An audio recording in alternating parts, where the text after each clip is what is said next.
Last week, my mom and I went to get something to eat at a restaurant on College Avenue in Berkeley. When the waitress came by, we both looked up. She asked us if we were ready to order.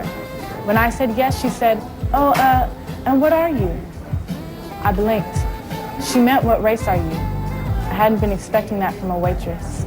I know I shouldn't have been surprised. It happens all the time. At the bus stop, on BART, when I'm walking down the street, at the same time as they ask me for the time. People, strangers, just have to know. So what if the question is rude, offensive, and none of their business?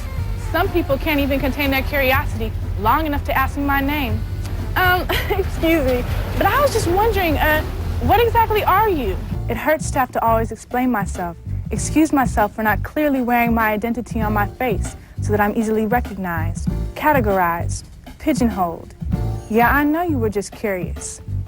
When it first started, I didn't know what to say when people asked me that question. I'm mixed. I mean, biracial. I mean black. People's attitudes would often clearly change once they knew.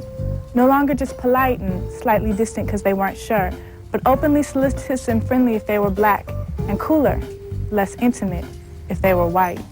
So for a while, I decided to mess up the system. Whatever you were, that's what I was too. If you were black, I was black. If you were white, I was Italian. If you were Latino, I was Puerto Rican. You wouldn't believe how many friends I made. I don't lie too much anymore. I realize that everybody's curious. Even I sit on the bus sometimes, wondering for half the ride what race the person sitting next to me is. But when I lean over to say something, I find myself asking, what time is it? Not what are you? I've learned through experience that timing is everything, and that question should never be the first thing out of your mouth. For Youth Radio, I'm Dana King.